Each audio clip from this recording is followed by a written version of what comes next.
Hello guys, so I recently finished Lords of the Fallen and wanted to give my thoughts and opinions, but before that, this video might contain major spoilers, so if you haven't played the game yet, I would advise to skip this video. Honestly, the game surprised me. I was a little bit skeptical jumping into the game, mostly because about a month ago I tried the 2014 version and I uninstalled after about 15 minutes since the game felt terrible and I didn't like the art style. I thought it looked a bit like World of Warcraft cinematic trailers that Blizzard released. That's what the game reminded me of, at least, but the reboot is much better. I have to say though, the amount of times I crashed was bad, and whenever that happened and I restarted, for some reason I was forced to play offline, which was annoying. However, I think they fixed it since I didn't crash at all today while playing.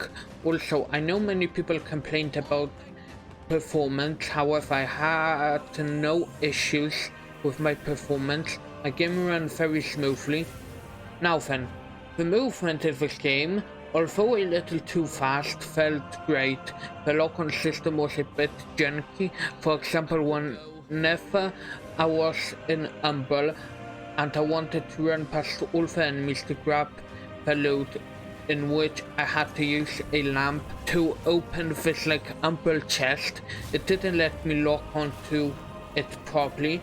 If there were enemies near it, which was kind of annoying, but it was just a small issue.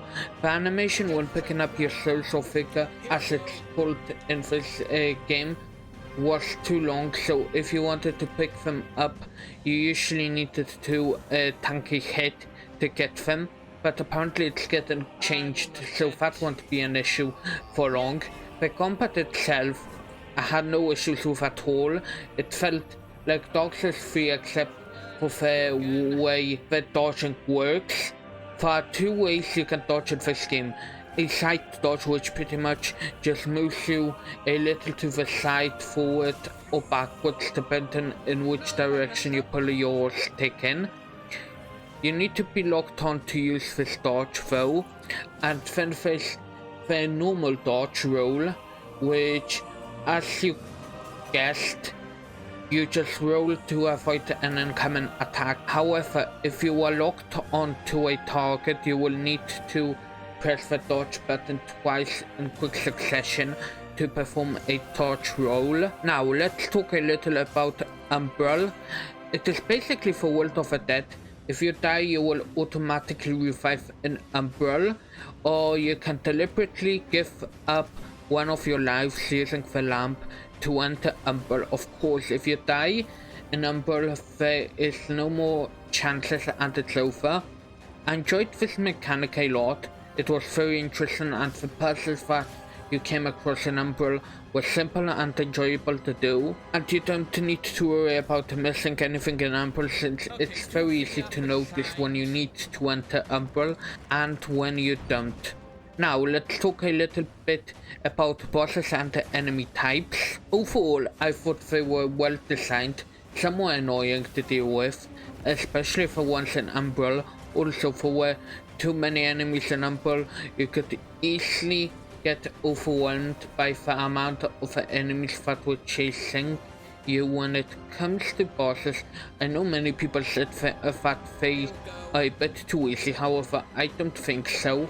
Yeah, some were easy, however there were more like mini bosses than actual bosses. Almost all of them you faced later on as normal enemies, and when it comes to the actual bosses, they were great. Each of them were enjoyable. If I had to point out an issue with those bosses, it would be that there were not enough of them, and that the last boss, which was Adir, was underwhelming.